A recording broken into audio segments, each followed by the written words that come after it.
A minha ligação com o Estado, ela é necessariamente conectada com os meus personagens, né? Eu começo muito cedo a vir para cá. Logo que comecei a minha carreira, por conta de trabalhos e tal, fui estabelecendo as minhas amizades, fui vindo cada vez mais. Um personagem, outro, eu tô quase completando a cartela de bingo dos personagens históricos do Estado, né? Assim, outro dia eu tava me perguntando, falta qual? Eu falei, cara, falta alguns, mas eu tô quase gritando bingo, né? Capitão Rodrigo. E agora o Bento, Bento. né? O Bento, num filme interessantíssimo que tá vindo por aí. Um filme do Diego Miller, um grande amigo, um talentosíssimo diretor. Beijo, lindo, maravilhoso. Xana, beijo pra ti também. Xana, querida.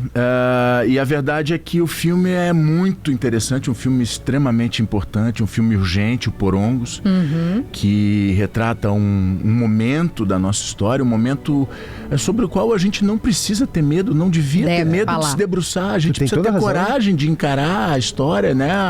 A origem de quem nós somos, a fim de entender um pouquinho melhor o que está acontecendo, a fim de olhar para frente com mais imaginação, com mais clareza. O filme é sobre o massacre de Porongos. O filme é sobre esse episódio indigno, inglório da história do país, da história do Estado. Tem toda razão. Eu estou dizendo por aí, as pessoas me perguntam como é que eu estou lidando com uma história que eu convivo há muito tempo, né?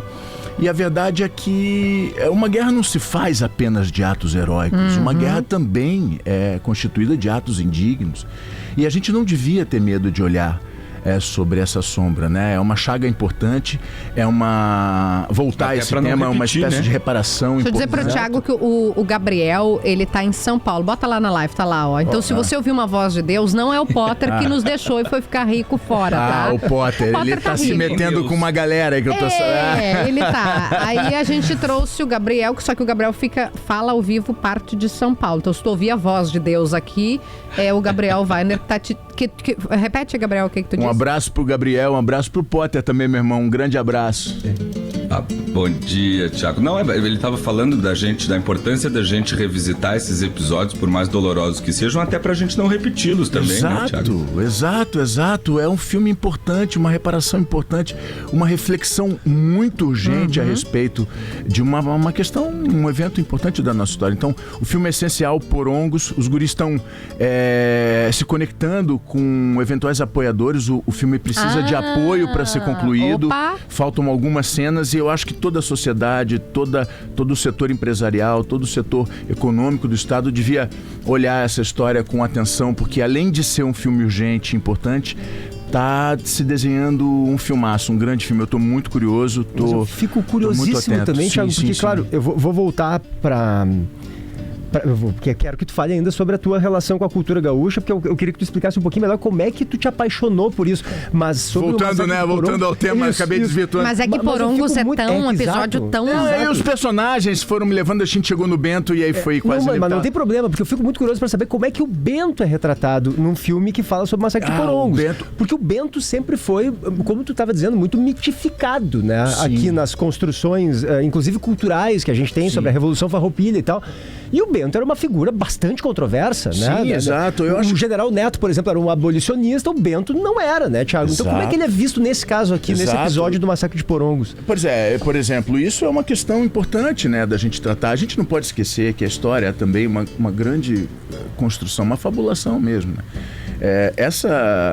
Esse evento da Revolução Farroupilha, ele foi relido pelo Júlio de Castilho, foi relido pelo Estado Novo, né? Então, assim, a gente não pode esquecer que a gente também tem uma percepção do que nos contam daquilo, né? E para voltar à história é preciso voltar aos livros, voltar às referências históricas, às referências honestas a respeito do tema, né? Porque o romance é o romance tem uma liberdade de transformar figuras em heróis. E no dia a dia eu fico imaginando, eu acho que esse é o grande desafio do filme, a grande proposta do filme. Buscar a humanidade desses personagens. Buscar a condição humana de uma figura como essa diante de uma decisão tamanha, de uma decisão que impacta séculos à frente e conta a história de quem nós somos. Então eu acho que a busca a respeito do Bento é trazer esse ser humano, esse homem político, esse homem controverso, esse homem que hesita, esse homem que toma decisões questionáveis, esse homem um ser humano mesmo, de carne e osso, a despeito da nossa fantasia heróica, épica, né, romântica e tudo mais. Então, é importante, eu que tenho muitas abordagens sobre essa história, estou muito curioso, muito interessado, acho que o Diego Miller está produzindo um grande filme. um grande filme. Tomara que todos abracemos essa importância e a urgência dessa Como é que é o Aliás, nome do apoiar filme? a cultura. Porongos. E sai quando? Bom, a gente está tentando concluir o filme, é por isso que os guris precisam de apoio. Apoiar São a cultura, 7 cenas que ficaram faltando para a gente finalizar e depois concluir. Mas voltando à sua história, eu acho que assim, é isso, a minha conexão com o Estado e o meu apreço, o meu apego por um hábito, pela tradição. A questão do mate é uma tradição e um hábito que faz muito sentido para mim, e desde muito sempre eu comecei com mate. E até hoje. Mas desde antes de fazer o Garibaldi? Não, a partir das minhas vindas, né? A partir com das 19 anos eu começo a vir para trabalhar, começo ao chimarrão, ao tal chimarrão, né? Então, mas isso antes de fazer o Garibaldi, Thiago. Muito antes. Tu fazia o que aqui quando vinha? Eu vinha fazer pequenos trabalhos, presenças em eventos, comercial, publicidade. E já gostava, já. E já me conectei, falei, pô, que lugar legal. Sempre me senti bem em Porto Alegre, sempre fui bem recebido. E a partir dessas vindas, pré Casa das 7 Mulheres, antes eu fiz o filme do Fábio Barreto aqui, no Vale dos Sinos. Uma história inacreditável que me assombra que o Brasil não saiba. Que é a história da colônia alemã, da região de Novo Hamburgo, Sapiranga, Vale dos Sinos, que é a questão dos muckers, né? Isso foi 2001, parceiro. Caramba! Então, antes disso, eu já vinha, em 2001 eu faço meu primeiro filme aqui. E nunca mais paro. Aí vem a Casa das 7 Mulheres, aí vem O Tempo e o Vento, e aí vem... Mas eu acho que o Capitão Rodrigo costura de forma definitiva a minha relação com o Estado. E agora o Bento vem me trazer um outro momento dessa relação e tudo mais. Então, cara, os hábitos, né? Algumas expressões, o tchê, por exemplo, eu uso no meu dia a dia do Rio. Porque o tchê é uma expressão que faz muito sentido.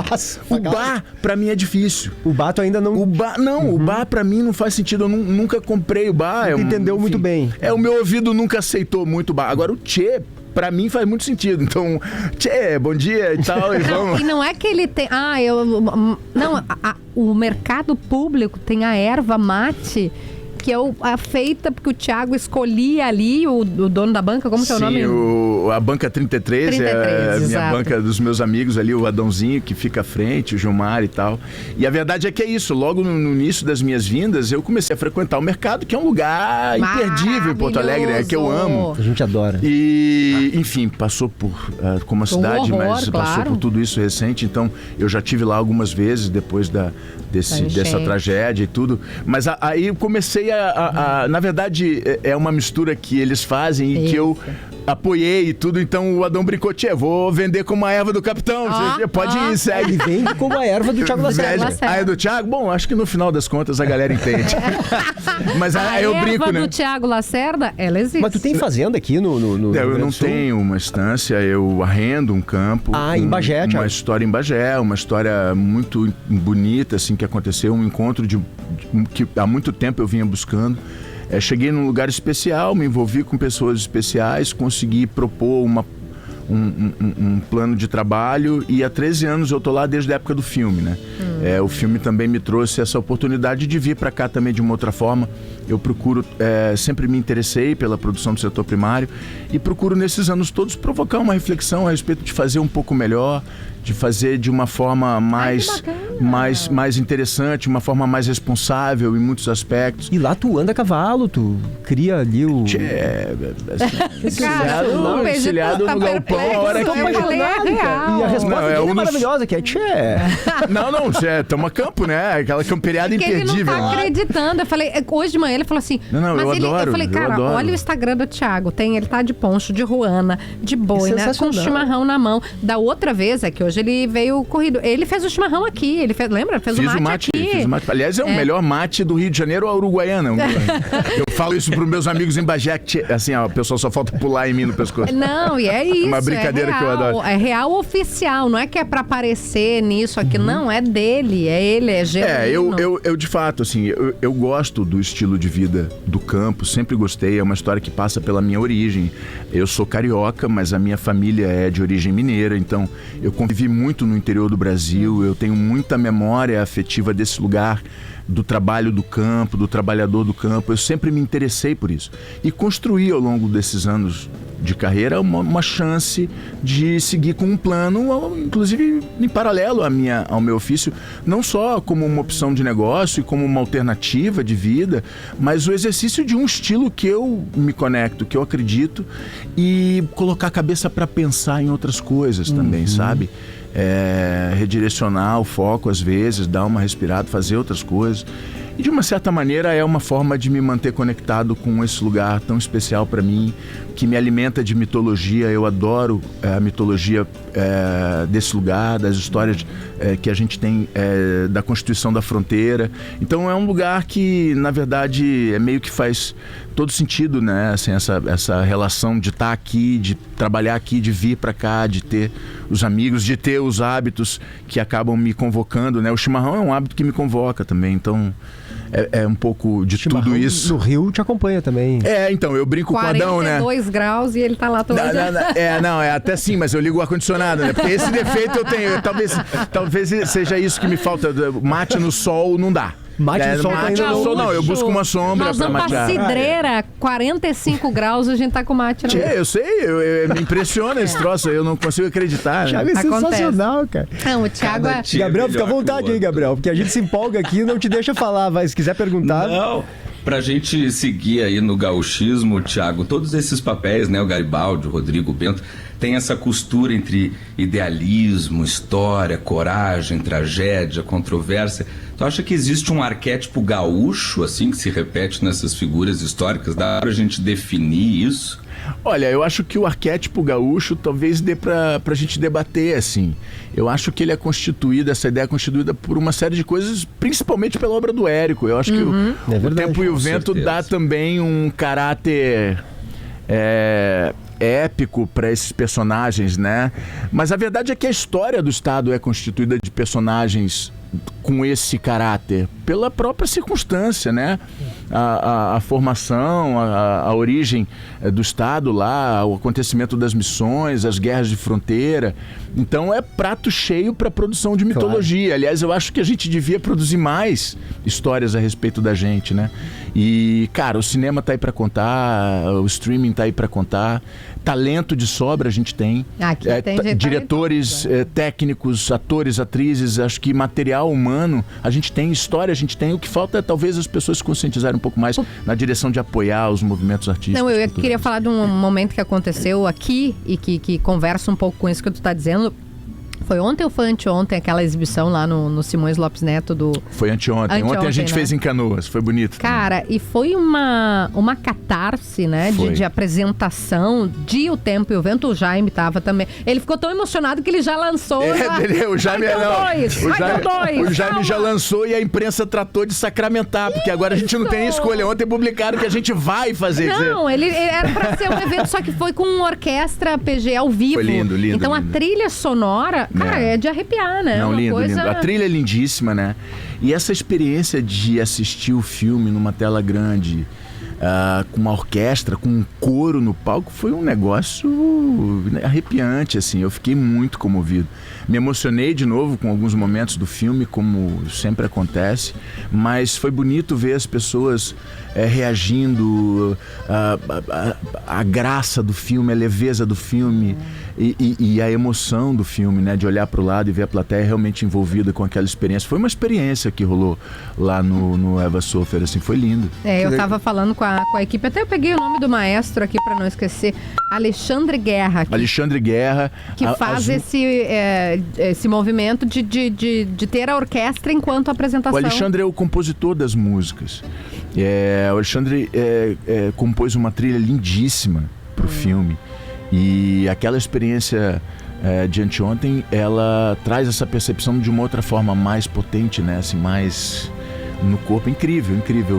Eu sou fã da trilha do filme e gosto muito do Alexandre. Me chama muita atenção o Thiago, como ele conseguiu emular o sotaque gaúcho de uma maneira absolutamente natural, né, Thiago? Tem um trecho do Tempo e o Vento que eu me lembro de ver no cinema, quando o filme estreou. Faz quanto tempo que ele estreou, Thiago? O filme é de 2012, 13, então faz 13 anos, estreado. 12, 13 anos, E eu lembro de estar no cinema e tem uma cena que o Capitão Rodrigo, que é o Thiago Lacerda, que é um momento assim, não sei se ele bebeu, acho que ele bebeu um trago, assim, ele tá tirando, e ele diz, eu não me lembro exatamente qual é a frase, mas é uma coisa tipo que ele para e diz assim: Baixa, mas daí é brabo. E o Thiago diz isso assim com uma naturalidade, assim. Eu não sei se é exatamente essa frase, eu acho que não é bem isso, mas é muito próximo disso, é uma coisa assim natural, assim, mas um comentário. É bom o PG ter falado isso, porque a gente tem um pouco de ranço quando alguém tenta fazer o nosso gauchês. Exatamente. E sai meio... Ai, eu vou ter que dizer não pro Thiago Lacerda. Deus, olhe pra mim. Porque olha a gripe que eu tô. Deus não, que Deus é bom, mas a vida não é justa. No dia em que este homem de 2 metros de altura... 1,95. 1,95 vem ao estúdio. Não me superestime. Eu pego uma gripe, eu tô tomando um chá, vou mostrar aqui na live de mel, limão, pra ver se eu ressuscitava. E o meu marido, o meu marido trabalha com jogo de futebol. Ele vem à noite aqui, PG, pra fazer Grêmio. Hoje, 7 horas da manhã, ele tava aqui. Aí, eu falei, o que tá acontecendo? Eu falei, Gabardo... Não, ele tá preocupado contigo. Tu tava aí com a... Pô, claro, cuidado. Isso é cuidado. Eu tive que recusar a gentileza do Thiago também, do chimarrão, porque eu acabei de dizer, Thiago, que eu tô 14 dias de antibiótico. Cleide, eu não posso ter... Ó, ela vai aceitar. Quer o mate? Vou fazer o próximo pra ti. Mas voltando ao sotaque, Kelly. Enfim, a vida dizia que às vezes a gente se constrange quando o sotaque é mal reproduzido. Quer ver? Eu vou dar exemplo de uma série que eu gostei, inclusive. Eu assisti, me arrepiei, que é a série da Boate Kiss. Bem feita. O Telmo, nosso querido, né? Telmo Fernandes, já veio aqui várias vezes. O Telmo Fernandes vai bem, aliás. Maravilhoso, a gente elogiou ele, inclusive. Só que algum que outro, a gente pensa assim, mas o cara forçou, né? A gente fica um pouco incomodado. É que é um sotaque de outra região, o sotaque da região central, de Santa Maria, né, Thiago? Talvez seja preciosismo. O que eu quero dizer com tudo isso é que a gente é chato. E tu consegue derrubar a nossa chatice fazendo o gaúcho. Você sabe que isso é láurea, né? Alcançar a expectativa do povo gaúcho é uma láurea pessoal que eu carrego pela vida. Mas tu estudou isso? Diz. Não, então, a verdade é que é muito difícil, galera. É claro que vocês são exigentes, é o que define vocês. É um traço que, porra, é muito sério alguém aviltar quem a gente é. Peraí, mano, na Bahia é igual. Você vai perguntar na Bahia o que o baiano acha de ator carioca imitando baiano em novela, quer dizer... Então, assim, isso é natural, o cuidado e a exigência é absolutamente natural e ok. A questão é que é muito difícil, as pessoas não imaginam o quão difícil é alguém tentar enveredar por esse processo técnico de sotaque, de prosódia. É um processo longo de estudo e muitas vezes as produções não têm esse tempo. O ator não tem... Pô, bicho, eu aprendi a falar italiano em 23 dias, Essa história irmão. é inacreditável. É em Terra Nostra. Que tá passando agora. Terra Nostra, tá reprisando, aliás, porra, que alegria a novela repassar e as pessoas me procurarem por uma coisa de tanto tempo, numa memória... Cara, é uma experiência inacreditável. Aquela novela parou o Brasil, né? Foi um baita sucesso. E eu tive 23 dias pra aprender a falar italiano. O que eu entendia aos 21 anos? Que o meu trabalho não era... falar italiano, era fingir para as pessoas que eu falo italiano. Claro. Então a gente vai lançando mão de alguns recursos e tal. E a verdade é que com um pouco mais de tempo, de experiência, eu já consigo sugerir para o público de uma maneira mais consciente a questão do sotaque. Né? Por exemplo, Thiago, na prática, como é que funciona? Por exemplo, eu não preciso exatamente falar com sotaque o filme inteiro. Se eu escolher um momento para iludir o público, se eu escolher um momento para contar para o público, olha só, é um acento gaúcho, é um gauchês. Perfeito, entendi. O público compra aquilo, o público vai com aquilo comprado até o final, mesmo que eu não faça. Claro, entendi. Que não vou até sair... Se tu fizer o tempo todo, pode soar forçado, né? Exato. Não, eu não sei, mas... a sugestão funciona também. Quando você escolhe, para esse momento eu vou contar para o público isso aqui. E aí eu faço, por exemplo, eu dei um exemplo ontem para um amigo. São pequenas pistas. E é isso, ao longo de tantos anos e tal, eu me permito brincar nesse lugar, assim. Eu trago coisas. O lenço do Capitão era o lenço do Garibaldi. Né, o lenço encarnado do Capitão. É a música que te sugere. Então, um bom ouvido, né? Sem dúvida. Eu tô falando esse instrumento. Na verdade, eu toco alguma coisa em cena, mas era uma grande enganação. Eu deveria ter chegado na chance de conseguir. Mas isso ainda não tá Ele largado. te disse... Porque, Thiago, bom, o Tarcísio, né? Estão falando do Tarcísio Meira, casado com Glória aqui, né? Aliás, o Tarcisinho deve estar ouvindo também, mocinho. Cita, Tarcísio, beijo. meu Quando amigo, faz o beijo. Capitão Rodrigo, o Tarcísio Meira, ele não toca violão, né? Não. Não, E né? ele falou, eu não lembro e dele ele tocando falou violão. pra mim, ele falou, o capitão tem que tocar Mas violão. eu quero cara. perguntar, Eu falei, porque tu foi pedir, aspas, a bênção pra Fui, ele, né? Porque fui. vocês estavam fazendo um trabalho... Pô, você foi Juntos. fazer um personagem que era... Não, vamos voltar. Quando tu tava na escola, vamos voltar na escola. Quantos anos tinha quando a professora 7 falou? anos, tia Cristina. Você lembra disso? Ó. Amor, eu lembro tudo. Eu lembro absolutamente tudo. Vamos voltar na escola. Rio de Janeiro? Rio de Janeiro, eu tinha uma professora de matemática, segue. Tia Cristina. A professora do Tiago, quando viu ele, quando foi fazer a chamada, falou que ele era o Tarcísio Meira, que ele parecia o Tarcísio Meira, e não chamou mais ele de Tiago, só de Tarcísio. Isso Thiago, na infância. Mas que loucura. Na infância. E aí, Visionária. cara, essa Cara, uma mulher... bruxa, né, mano? Uma bruxa. Eu Porque ela te dizia, achava- mas da onde você tirou? Anos depois eu encontrei com ela, eu contei essa história pra Fátima Bernardes, ela, vamos fazer um programa, convidou a tia Cristina e eu tive a chance de falar Sensacional, né? Da onde você tirou essa intuição, essa coisa? Porque, na verdade, o que aconteceu foi que a minha carreira, naturalmente, foi associada ao Tarcísio. Assim, quando eu surgia, como as pessoas começaram a me ver em cena, alguém fez essa associação por qualquer razão que seja e nunca mais deixaram de fazer. Isso nunca me incomodou, ao contrário, eu sentia como um elogio e uma responsabilidade imensa. Isso só aumentava a minha dedicação e tudo mais. E ele tampouco se incomodava com isso. A nossa relação era super amigável, gentil, generosa e tudo, profissional, muito profissional. Tarcísio era muito profissional. Então, assim, eu aprendi muito com ele nisso tudo e sempre tive essa relação nessa ideia da tia Cristina. Eu fiz O Tempo e o Vento e eu lembrava da tia Cristina. Eu falei assim, eu não acredito que eu estou contando essa história, que eu estou fazendo essa pessoa sair lá da Tijuca, um menino que tinha outros planos.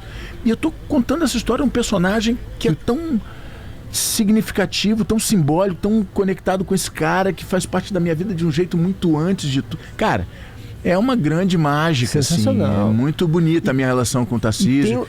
É muito bacana. E eu gozo da amizade do Tarcisinho, do carinho, da glória, assim, da convivência deles.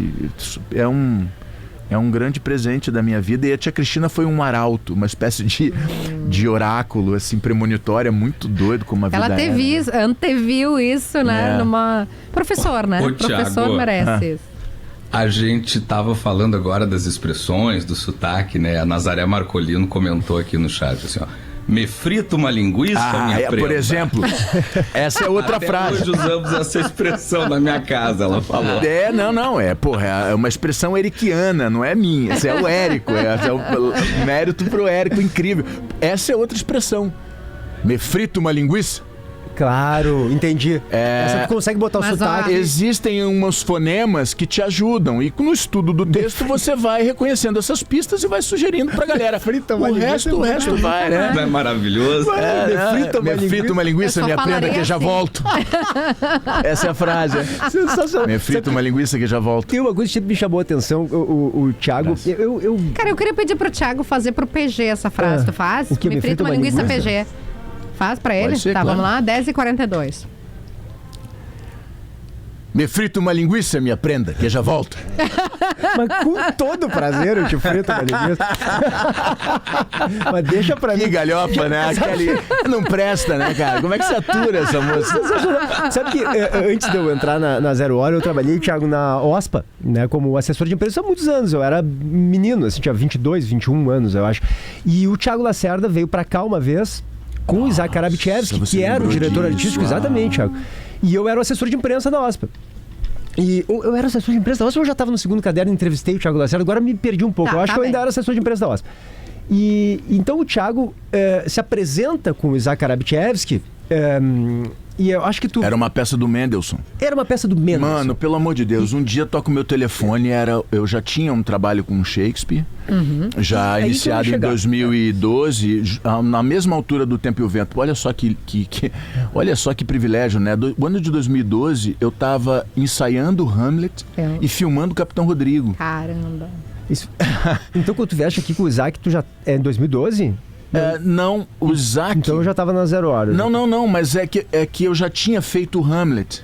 Pois, eu ia chegar aí, porque o Thiago é um apaixonado por Shakespeare. Não, ele veio aqui falar de Macbeth, Hamlet. faz peças sobre isso. Macbeth ele veio falar. E teve essa situação, por exemplo, que eu lembro remotamente, lembro bem, com o Isaac Arabichevski. Então, o Thiago tem Foi essa... por aí, não foi? 2012, 13? E se foi, eu era Você repórter já do Segundo tava lá. Caderno, então eu te entrevistei na época, acho que era isso. Porque na OSPA foi antes, foi 2006, 2007. 6? 2000. Não, então eu tô confundindo as histórias. Então, assim, o fato é que toca o meu telefone um dia, esquece, perdoa a minha confusão. Mas toca o meu telefone, era o Isaac Arabichevski. Porra, o Isaac. Um gigante. A contribuição do Isaac para a cultura e para a música erudita no Brasil é gigantesca. E eu sei quem é o Isaac. Eu falei, meu Deus e tal. E aí um dia ele me ligou, você se interessaria em... O Mendelssohn compôs uma peça. Olha só essa história que eu não sabia. O Mendelssohn compôs uma peça a pedido do rei da Áustria, eu acho, se não me engano, essa história que eu fiquei. O rei da Áustria encomenda para o Mendelssohn a trilha sonora de uma montagem do Sonho de uma Noite de Verão, no século XVII. Então você imagina, tem um rei, e aí vão montar uma peça do Shakespeare na Áustria, no século XVII, sei lá, XVIII, sei lá. E aí, quem vai fazer a trilha? Chama aqui esse compositor, o Mendelssohn. E ele monta, ele compõe uma peça para a trilha da montagem. A marcha nupcial é composta inicialmente para o casamento do Teseu e da Hipólita. Perfeito. Teseu e Hipólita se casam em cena numa peça, numa montagem austríaca do Shakespeare com a trilha do Mendelssohn. A marcha nupcial foi composta para isso. E a gente nunca mais deixou de ouvir. Então, essa era a peça para a qual ele me convidou. Ele falou assim, só que é o E o seguinte... Thiago ia ler trechos do... A peça tem trechos de narração, porque era uma peça para orquestra. Então, você imagina, era eu, diante da OSPA, ao lado do Isaac, aqueles músicos todos em cena,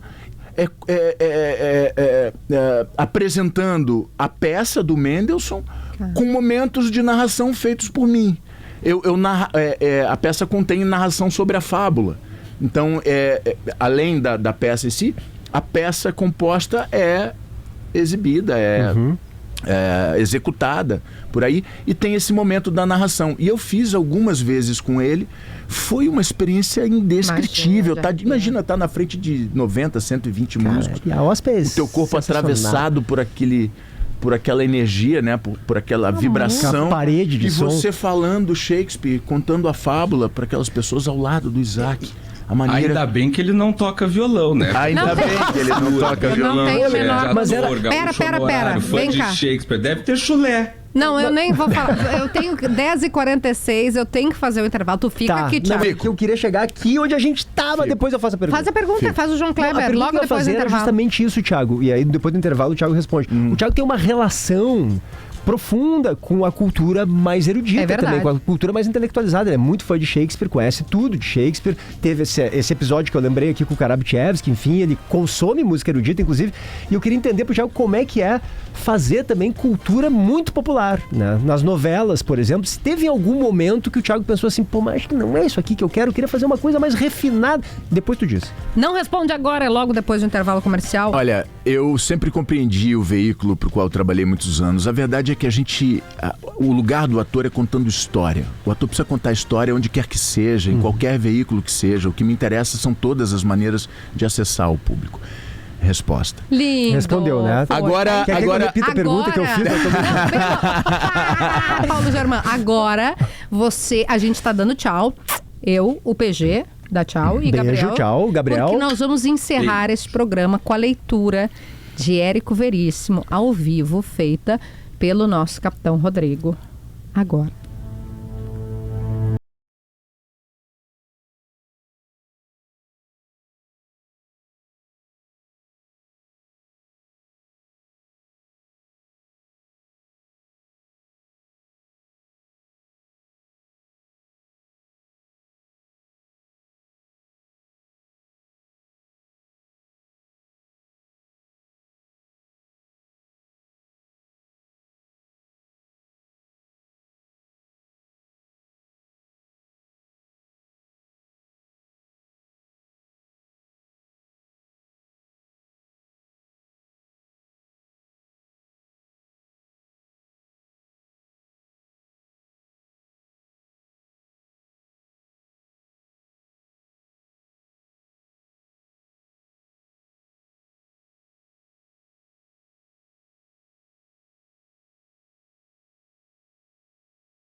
trabalho.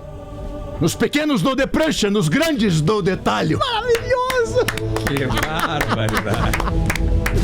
Espetacular! Não tem mais nada pra fazer aqui. Tá vendo por que o Gabardo Eu fiquei chegou às nervoso, 7 talvez da manhã? a voz tenha tremido um pouquinho, mas Tá foi vendo? bonito. Deu vontade de gritar junto. Buenas no meu espalho! Eu vi você aí. Cara, muito obrigada. bonito. Lindo. Prazer, querida. Muito Porra, obrigada por adoro ter vindo voltar, adoro aqui, estar com por ter vocês. dado esse presente para os nossos ouvintes.